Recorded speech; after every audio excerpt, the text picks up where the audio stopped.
बिस्मिल्लाहिर्रहमानिर्रहीम।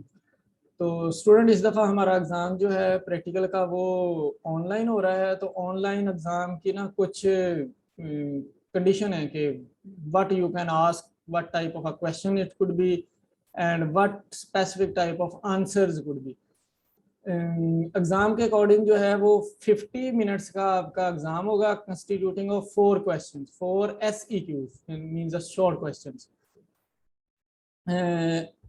जो कि रैंडमली आस्क किए जा सकते हैं फ्रॉम डिफरेंट स्टूडेंट्स। लेकिन CTS है तो CTS बेस्ड हमारे पास प्रोविजन नहीं आ रही। मैंने 2-3 दफ़ा चेक किया है कि हम मल्टीपल क्वेश्चंस अपलोड कर सकते हैं। मल्टीपल क्वेश्चंस नहीं, 4 set of questions he upload होंगे। तो एक फाइल आपको साथ में मिलेगी, वो अभी मैं आपको बता दूंगा थ्रू व्हाट्सएप मीडिया कि वो फाइल आपको वहीं पे मिल जाएगी। अगर वहां से ना मिल रही हुई तो आपको फिर व्हाट्सएप के थ्रू मिलेगी, तो व्हाट्सएप कर दी जाएगी। उसमें डिफरेंट सेक्शन होंगे, वो मैं अभी आपको दिखा देता हूँ कि किस तरह से होंगे। हर ग्रुप का जो प्रोजेक्ट है उसने अपने उस सेक्शन से रेलिवेंट डाटा सॉल्व करना है। तो वो मैं आपको थोड़ी सी अभी बता भी देता हूँ कि वो करना क्या होगा आपने, तो किस तरह से डील करना है, आपको दिया हुआ क्या होगा और आपने उससे कैलकुलेट क्या करना है। तो और उसमें 4 क्वेश्चंस में आपने आंसर्स क्या लिखने हैं। तो आंसर्स लिखने जो हैं आपने वो आफ्टर द सॉल्विंग डाटा लिखने हैं, डाटा सॉल्व करने के बाद लिखने हैं वहां पे आंसर। और जो शीट आपको एक दफा मेल की जाएगी, भेज दी जाएगी, वो आपने मुझे वापस ईमेल करनी है, क्योंकि वहां CTS पे वो आप अपलोड नहीं कर सकेंगे। तो वो आपने मुझे वापस भेजनी है और उसका टाइम वही 50 मिनट्स है, जिस 50 मिनट्स में आपका एग्जाम हो रहा है। तो ये एक जनरल मैंने आपको समरी बताई कि है क्या एक्चुअली, तो इतना मुश्किल काम नहीं है। वही जो लैब आपको करवाई गई थी कि आपने एक स्टैंडर्ड कर्व या कैलिब्रेशन कर्व ड्रा करने के लिए कुछ डाइल्यूशंस बनाई हैं, उन डाइल्यूशंस का आपने फिर अब्जॉर्बेंस लिया यूजिंग अ UV स्पेक्ट्रोफोटोमीटर। उन अब्जॉर्बेंस और उस कंसंट्रेशन के रिलेशन से आपने एक कर्व ड्रा किया है। इस कर्व को हम कैलिब्रेशन कर्व कहते हैं। इस कर्व के ऊपर हमने फिर ट्रेंड लाइन ड्रॉ की है। ट्रेंड लाइन ड्रॉ करने के बाद हमने उसकी R² की वैल्यू और एक इक्वेशन वहां पे राइट की है। ये आप अगर देखा है तो वो वीडियो आपके पास अवेलेबल होगी, उसमें ये सारा काम किया था। आपको पहला क्वेश्चन ऐसे होगा कि आपको जो डाटा दिया गया है उस डाटा में से आप एक कैलिब्रेशन कर्व ड्रा करें और उसकी R² और इक्वेशन जो है वो लिखें, राइट करें। तो आपको पहले सवाल में वो जवाब लिखना है, तो उसका R² कितना है वो वहां लिख दें आप, और उसकी इक्वेशन क्या है वो आप वहां राइट कर देंगे। ये कोई ज्यादा मुश्किल से राइट नहीं होगी। अच्छा, फिर आपको डाटा साथ में दिया गया है कुछ अब्जॉर्बेंस का फार्मूलेशन की, कि जब हमने फार्मूलेशन का डिसोल्यूशन एनालिसिस किया या हमने उसका फ्रांस डिफ्यूजन सेल में एनालिसिस किया, हमने डिसोल्यूशन चाहे 1 ऑपरेटर्स में किया या 2 ऑपरेटर्स में किया, तो हमने एक टाइम पीरियड के बाद सैंपल विड्रॉ किए थे। यानी कि ये कोई भी प्रोसीजर था हमारा, वेदर ये हमारा डिसोल्यूशन का ऑपरेटर्स 1 ऑपरेटर्स 2 की बेस के ऊपर डिसोल्यूशन था या फ्रांस डिफ्यूजन सेल की बेस के ऊपर हमारा ये डिसोल्यूशन था। तो डिसोल्यूशन का जो डाटा हमारे पास आ जाएगा, उस डाटा में हम जो यूवी स्पेक्ट्र यानी कि जो सैंपल आ जाएंगे उनको हम यूवी स्पेक्ट्रोफोटोमीटर पे एनालाइज करके अब्जॉर्बेंस लेंगे। अब्जॉर्बेंस जो हमारे पास आ जाएगी, इससे अब हमने परसेंटेज रिलीज फाइंड करनी है। तो सेकंड क्वेश्चन जो होगा,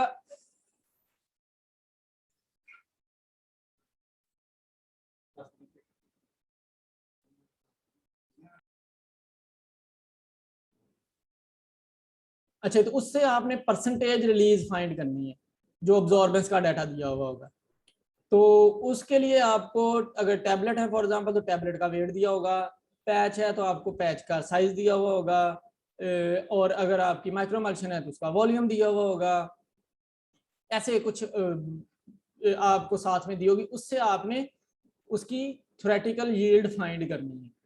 पहले आप थ्योरेटिकल यील्ड फाइंड करेंगे, फिर आप उस थ्योरेटिकल यील्ड को यूज करते हुए अब्जॉर्बेंस को और वो इक्वेशन को यूज करते हुए उसका परसेंटेज रिलीज फाइंड करेंगे। तो आपको जो दूसरा सवाल होगा वो होगा कि what are the theoretical yield of formulation F1 to F7।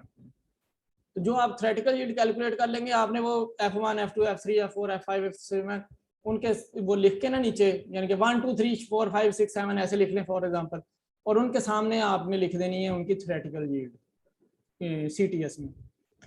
फिर आप एनालिसिस कर रहे होंगे तो आपके पास आ जाएगी कंसंट्रेशन, परसेंटेज रिलीज। तो अब आपसे पूछा जाएगा, एक सवाल होगा कि फार्मूलेशन फॉर एग्जांपल फार्मूलेशन 4 का या 7 फार्मूलेशन F1 से F7 की थर्ड आर पे या फोर्थ आर पे क्या परसेंटेज रिलीज है। तो आपने वो वहां पे उसकी परसेंटेज रिलीज लिख देनी, F1 कितनी है, 2 कितनी है, 3 कितनी है, 4 कितनी है, 5 कितनी है। ये आप तक तीसरा सवाल होगा।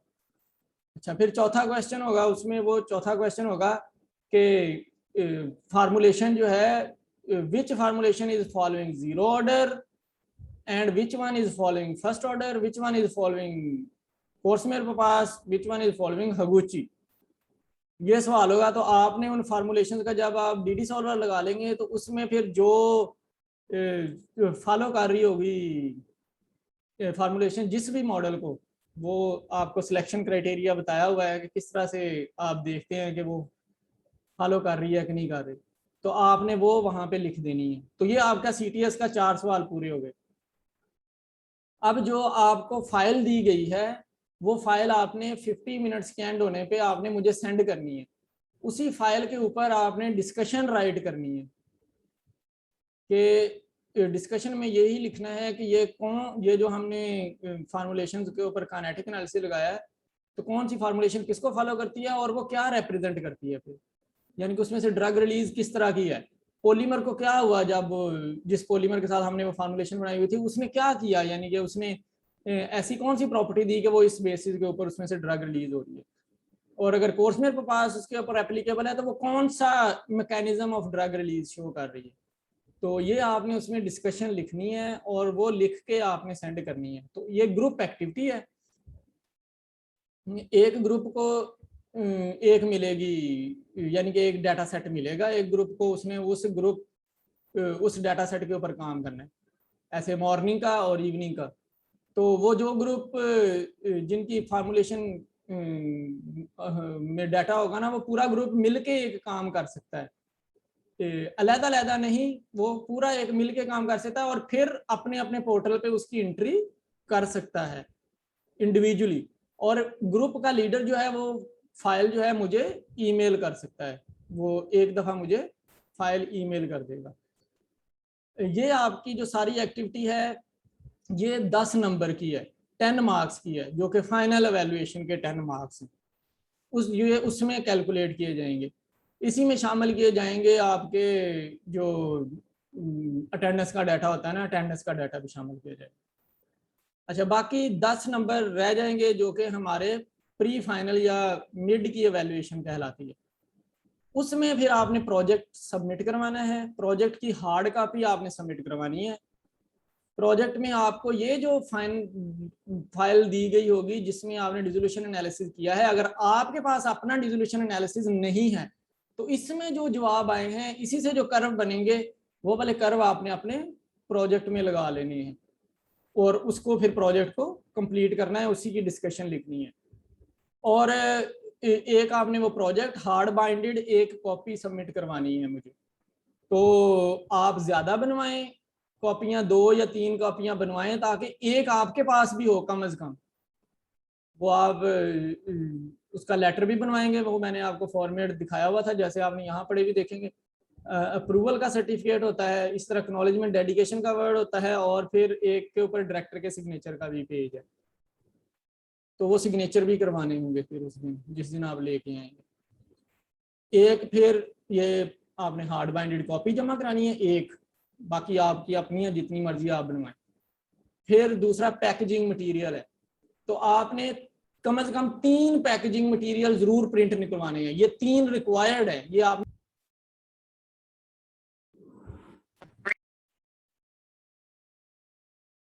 अच्छा 3 आपने पैकेजिंग मटेरियल, उसमें आपका लेबल है, उसमें आपका सेकेंडरी कार्टन है और उसमें आपका लीफलेट है। ये 3 चीजें आपने इन ट्रिप्लीकेट लेके आनी है। वो ऑन द डे अगर एक जमा की गई तो एक, या तीनों जमा कर ली गई तो तीनों, तो प्रिंट निकलवाते हुए 5 का निकलवाएं फॉर एग्जांपल, तो इस तरह वो 3 तो आपके पास गुड कंडीशन की होंगी ना, 2 खराब भी हो जाएं या कोई मार्जिन में फर्क भी पड़ जाए, या 3 तो लाजमी निकलवाएं।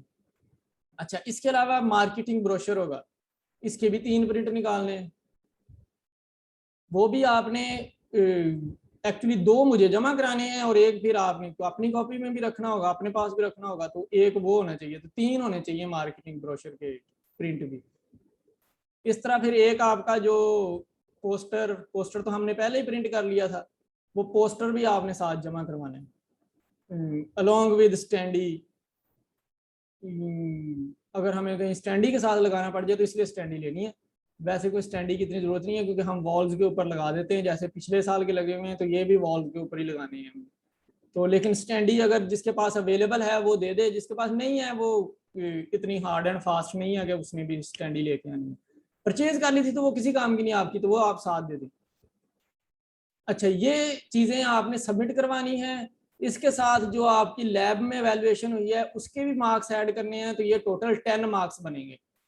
जो ड्यूरिंग सेमेस्टर जो आप यहाँ आए हैं 1 महीने के लिए तकरीबन, आपने 4 लैब्स की हैं एक ग्रुप ने, तो वो 4 ग्रुप्स में जो वैल्यूएशन हुई है मैंने लिखी हुई है, तो वो रिटर्न वैल्यूएशन की बेस के ऊपर भी आपके नंबर इसमें ऐड करने हैं, तो ये टोटल कॉन्स्टिट्यूट करके 10 नंबर होंगे। इनको हार्ड कॉपी को सबमिट कराना है और इसके साथ आपने सॉफ्ट कॉपी जो होगी वो भी सबमिट करवानी है। सॉफ्ट कॉपी आपने ईमेल करनी है और ये हार्ड कॉपी आपने सबमिट करवानी है।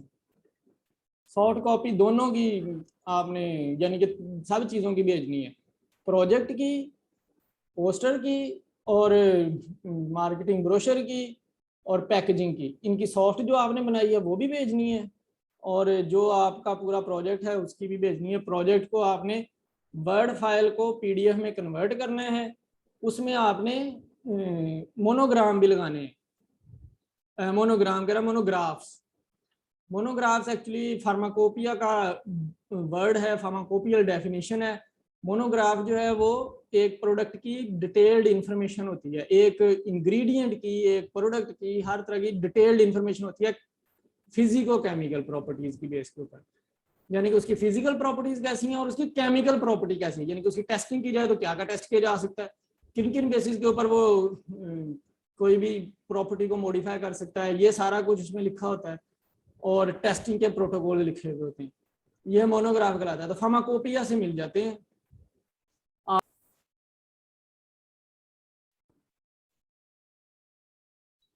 जी सॉरी, बार बार डिस्कनेक्ट हो रहा है, कोई प्रॉब्लम फील हो रही है।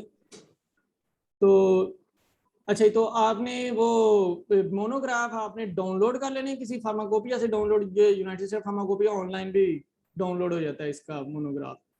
तो मोनोग्राफ आपने डाउनलोड कर लेने, पीडीएफ में डाउनलोड हो जाते हैं। अगर किसी के वर्ड में भी हो जाए तो उसको भी पीडीएफ में कन्वर्ट कर लें, और फिर आप उसको अपने डॉक्यूमेंट को 3 हिस्सों में डिवाइड करें, बिफोर मोनोग्राफ, फिर आफ्टर मोनोग्राफ सेक्शन, और तीसरा मोनोग्राफ 1 2 3 लगा के इनको मर्ज करके एक पीडीएफ बना दे, तो ये पीडीएफ आपने साथ सेंड कर देना। तो इतना काम है हमारी लैब का, इन सब की इवैल्यूएशन 20 मार्क्स की होगी, इन सब चीज़ों की। इसमें कोई कंफ्यूजन या कोई क्वेश्चन है तो वो पूछ लें। सर सर हाँ जी बताएं।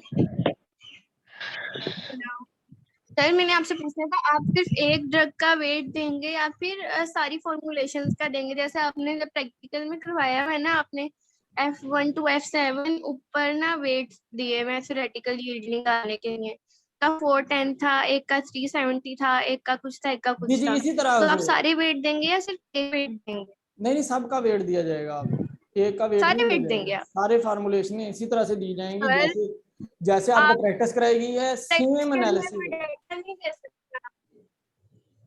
हाँ जी, सर प्रैक्टिस के लिए आप डाटा नहीं दे सकते? तो वो डाटा दिया तो हुआ है, वो डाटा कहाँ है जो मैंने लैब में करवाया था? वो नहीं मिल रहा है। अच्छा अभी मैं करवा देता हूँ। क्या है आपकी फार्मूलेशन? टैबलेट ही है ना आपकी तो आयशा, आप लोगों की तो tablet, colon targeted drug delivery system.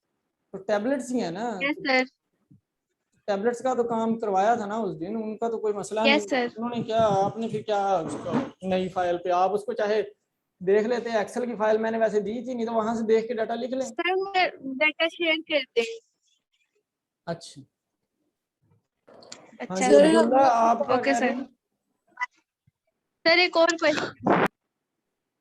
Abdullah, जी सर।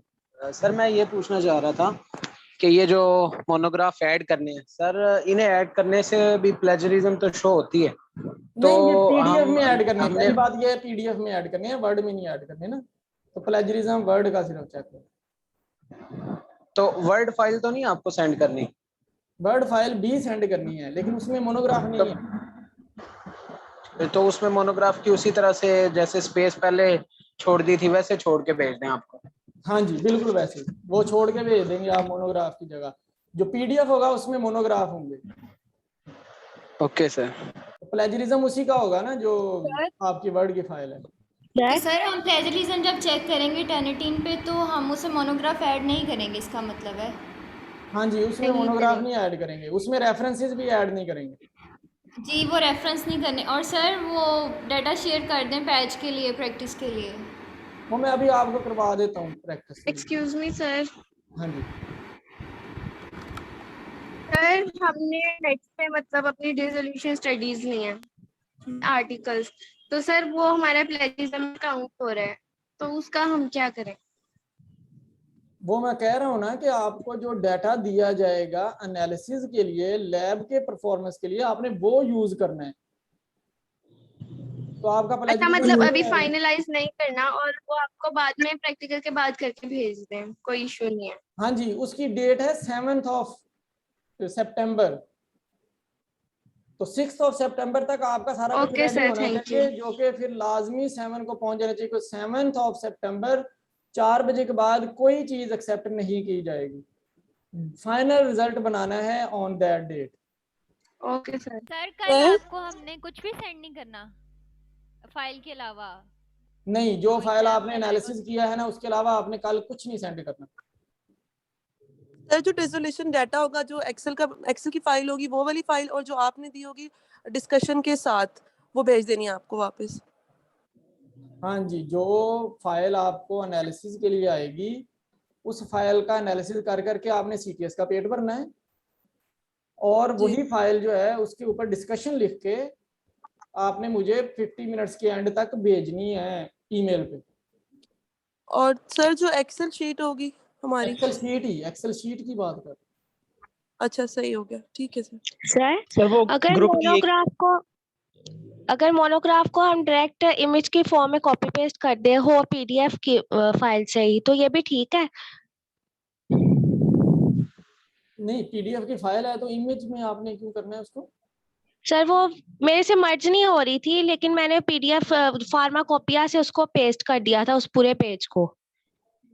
हाँ चलो ठीक है उसका ठीक है। नहीं, हाँ जी उसका नहीं आता प्लेजरिज्म, पिक्चर का नहीं हाँ आता। जी वो नहीं आ रहा उसका, ठीक है सर। हाँ जी क्या कौन पूछ रहा था पहले? वो सर वो पेपर वाले दिन जो आपको फाइल भेजनी है एक्सेल की, वो ग्रुप वाइज भेजनी है या इंडिविजुअली भेजनी है? नहीं ग्रुप वाइज, डिस्कशन वाली? ग्रुप लीडर ने भेजनी है। जी ठीक। तो ग्रुप लीडर अवेलेबल नहीं है तो कोई और मेंबर भी भेज सकता है, ऐसी कोई प्रॉब्लम नहीं है, लेकिन यानी कि एक बंदे ने भेजनी है ग्रुप की तरफ से। मल्टीपल फाइल्स ग्रुप की तरफ से आएंगी वो भी नेगेटिव मार्किंग कैरी करेंगी। सर ये आप अपलोड कर दें। अच्छा चलें एक मिनट सुने, अब मैं जरा आपको दिखाता हूँ।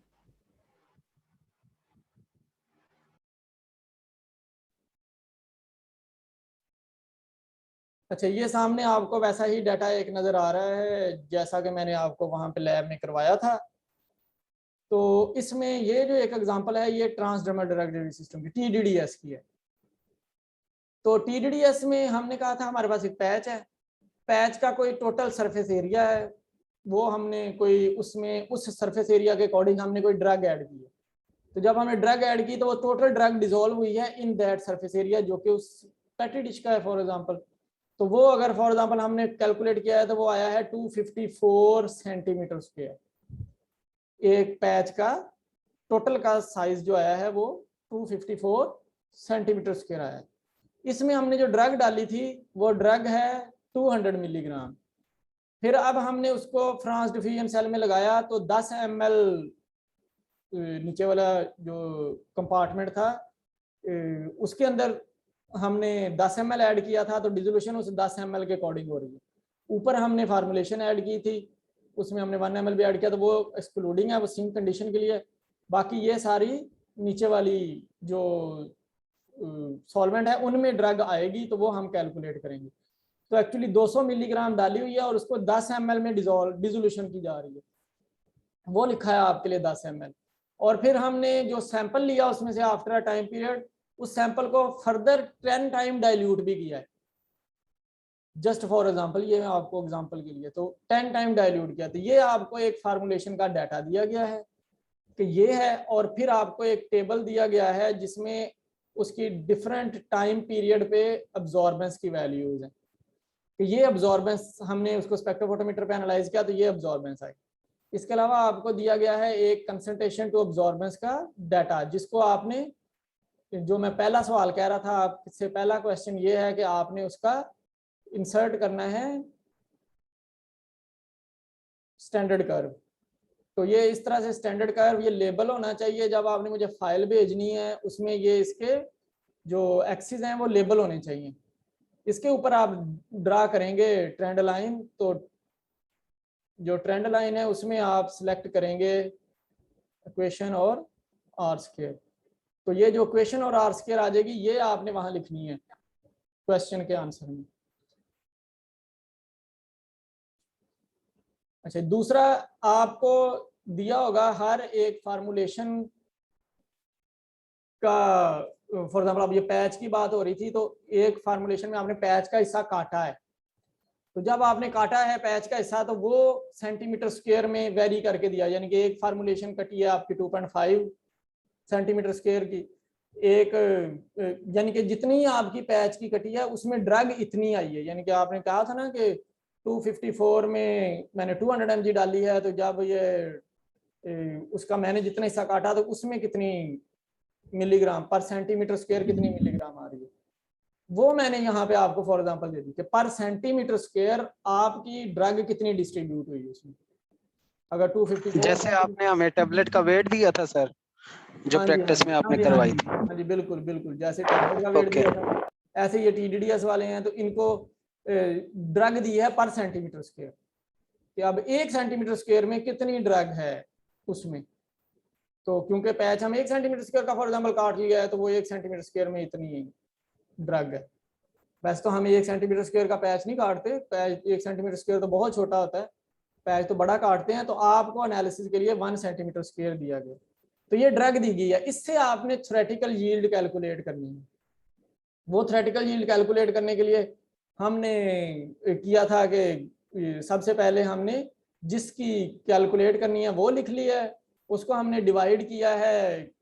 जब हमने जितनी फार्मूलेशन में सेंटीमीटर स्क्वायर थे, यानी कि ये 1 सेंटीमीटर स्क्वायर की divided by total centimetre square, उसको फिर हमने डिवाइड किया है जितने डिसोल्यूशन में हमने डाल दिया, और फिर डिवाइड किया है जितना हमने उसको फर्दर डाइल्यूट कर लिया, और उसको फिर मल्टीप्लाई किया है जितनी उसमें ड्रग की क्वांटिटी है उससे, और 1000 से फिर यानी कि ये जो आपकी क्वांटिटी है वो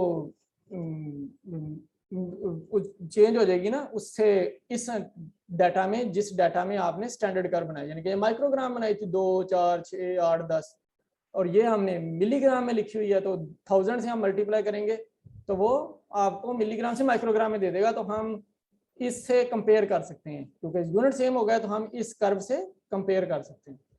तो इतनी हमें पता लग गई कि ये हमारी जो आई है ये हर किसी की आई है क्या थ्योरेटिकल यील्ड। ये दूसरे सवाल का जवाब है। तो थ्योरेटिकल यील्ड आपने लिखनी है। तो ये 4 फार्मूलेशन है, 5 हैं, 6 हैं, 7 हैं, जितनी किसी को मिली है उसने उसकी जो कैलकुलेट किया थ्योरेटिकल यील्ड वो वहां पे लिख देनी है 1 2 3 4 5 लिख के। अच्छा, उसके बाद आपको कहा जाएगा कि आपने एक इसका कर्व भी ड्रा करना है। ये तो क्योंकि उधर कर्व लग नहीं सकता तो इधर ही आपने कर्व ड्रा करना है ऐसा, इसको भी लेबल करना है। ये जो फाइल आप भेजेंगे उसमें ये लेबल होना चाहिए। एक कर्व ड्रा करेंगे, ये रिलीज का कर्व है। एक्चुअली इसका कर्व नहीं बनना है, वो परसेंटेज रिलीज का कर्व बनना है। तो फिर आपने उसकी परसेंटेज रिलीज फाइंड करनी है। तो फॉर एग्जांपल ये पहले से मैंने अभी करके देख रहा था तो ये की हुई थी।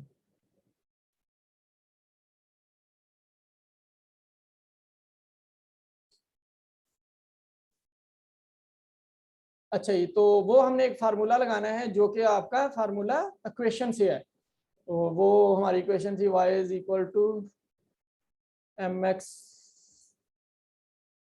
Plus b।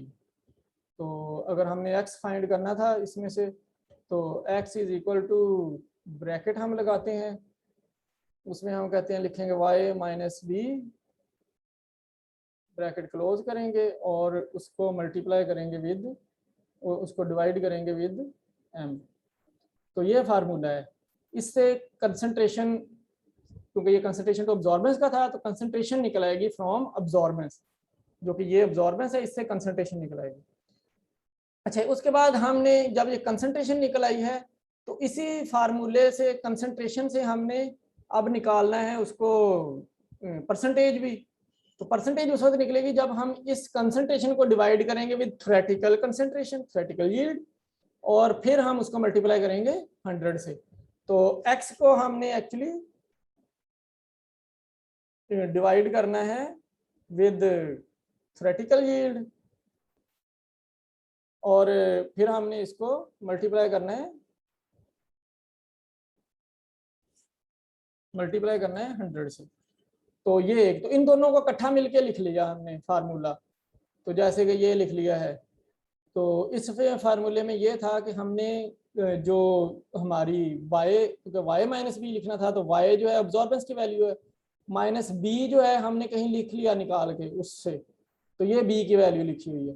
तो माइनस हमने b सिलेक्ट किया है, ब्रैकेट बंद किए, शुरू किया बंद किया है, और फिर डिवाइड किया है हमने m से, m भी हमने उसमें से लिख लिया कर्व में से, तो m से डिवाइड किया, फिर हमने डिवाइड किया थ्योरेटिकल यील्ड से, तो ये थ्योरेटिकल यील्ड लिखी हुई है इस फार्मूलेशन की। इससे हमने डिवाइड किया और फिर हमने मल्टीप्लाई किया 100 से। इसको जब हम सॉल्व कर लेंगे तो इसको जस्ट यहाँ से हमने पकड़ना है और इसको यहाँ तक ड्रैग करना है, तो ये सारे का सारा सॉल्व कर देगा। फिर हमने इसको ऐसे पकड़ना है और इधर को कर देना है, तो ये उनका बाकियों का भी डाटा सॉल्व कर देगा।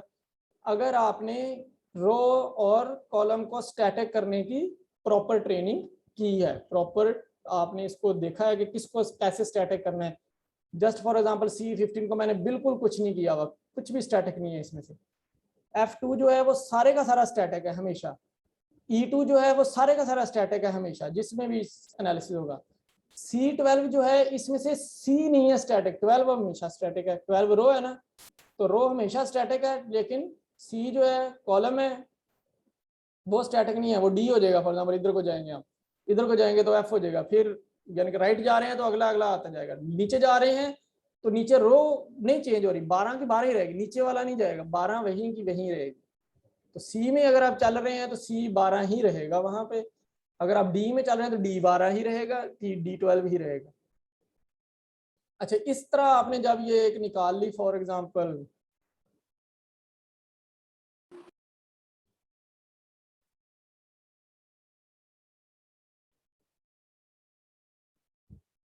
तो इसका आपने एक कर्व ड्रा करना है, ये आपने कर्व लगाना है और इस कर्व को लेबल करना है आपने, और ये इसके अंदर फाइल के अंदर लगा होना चाहिए। अच्छा, इसके बाद आपने डी सॉल्वर, फिर आपने डी सॉल्वर लेना है, तो वो आपको मैंने फाइल दी है,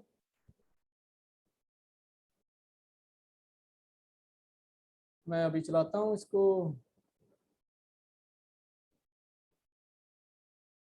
मैंने आपको अभी कल व्हाट्सएप पे भेजी है डी सॉल्वर की फाइल, तो उसी को आपने उसमें से XLA फाइल आपने रन करनी है।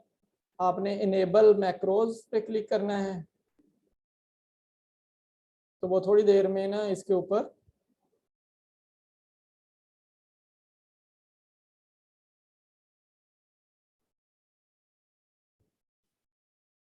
ये ऐड इन की फॉर्म में लिखा हुआ आ जाएगा, इसमें डी सॉल्वर है।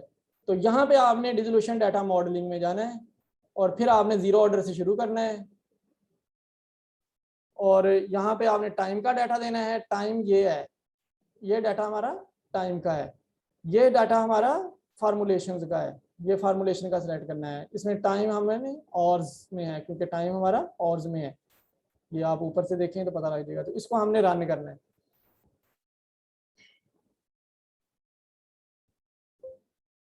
तो ये इस तरह डी रिजल्ट्स के नाम से आएगा। आप इसको हेडिंग देंगे कि ये जीरो ऑर्डर है, आप इसको लिख लें जीरो ऑर्डर,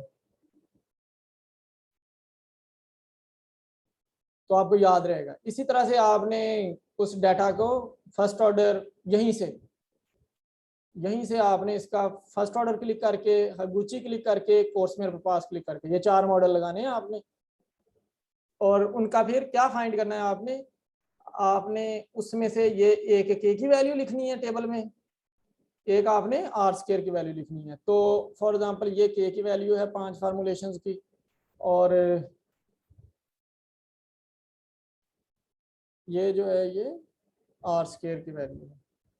तो ये हम कॉपी करके तो यहाँ पे लिख लेते हैं।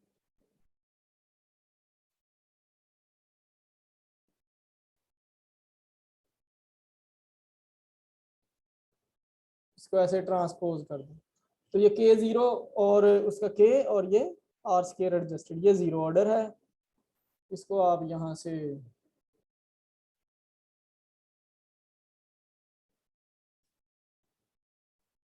जीरो ऑर्डर हेडिंग देंगे ऐसे। फिर यहाँ पे हम लिखेंगे तो हम इसको ऐसे फर्स्ट ऑर्डर की दे देंगे। आपने यहाँ फर्स्ट ऑर्डर का लिख देना है ऐसे। ये जो है इसको आप यहाँ हाईगुची कर लें और फिर ये जो है 3 कॉलम यूज होंगे कोर्स मेयर के लिए क्योंकि उसमें एन की वैल्यू भी लिखनी है आपने।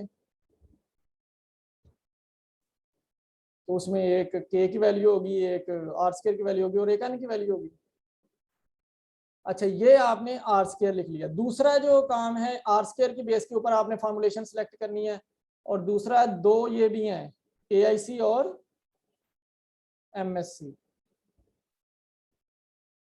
तो उन्हीं के नीचे हमने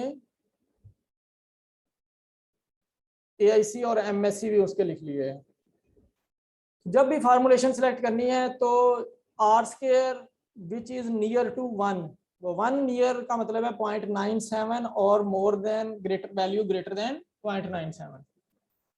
और जो वो है तो वो मॉडल को वो फॉलो हो रहा है। आप आर स्क्वायर को सिलेक्ट कर लेंगे कि इसका है, इसमें जिसका ज्यादा होगा 0.97, 0.98, 0.99 ऐसे वैल्यू है तो 0.99 वाला ज्यादा सूट कर रहा है। 0.9989, 0.9917 तो 0.9989 ज्यादा सूटेबल है। AIC की वैल्यू जिसकी सबसे कम होगी, 20 वैल्यू आ जाए AIC तो वो मोस्ट ऑप्टिमम होती है, 30 भी आ जाए तो उसको हम गुड ऑप्टिमाइजेशन पे कहते हैं। फिर 40 एवरेज ऑप्टिमाइजेशन है, 50 या उससे बियॉन्ड जो है वो नो ऑप्टिमाइजेशन है। तो अगर ये जैसे ये सारी उससे ऊपर आ रही हैं तो इधर आर स्क्वायर की वैल्यू भी कोई 0.97 के पास नहीं लग रही, ये कुछ लग रही है तो ये देखें ये 68 तक भी आई हुई है नीचे। तो दोनों ही फॉलो नहीं हो रहे, आर स्क्वायर भी नहीं फॉलो हो रहा है AIC में। 2 जब कम से कम फॉलो हो तो आप उसको कहेंगे कि सिस्टम फॉलो हो रहा है। ऐसे MSC जो मॉडल सिलेक्शन क्राइटेरिया है उसकी अगर वैल्यू 3 से ज्यादा आ जाए, नॉर्मली अगर 5 वैल्यू आ जाए तो अब एब्सोल्युटली वो ओबेइंग होता है, यानी कि ऑप्टिमम होता है वो वाला मॉडल अगर 5 वैल्यू आ जाए। अगर 4 या 4 से ज्यादा आ जाए तो ये गुड ऑप्टिमाइजेशन कहलाती है, गुड ऑप्टिमाइजेशन है फॉर दैट मॉडल।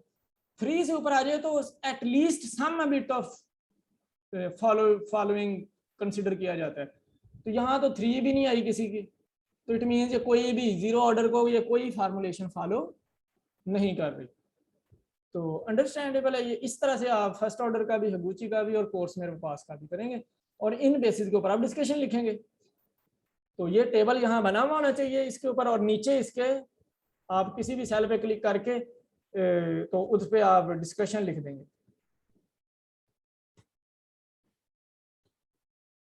इस तरह से, यानी कि जो आपने उसमें से देखा है।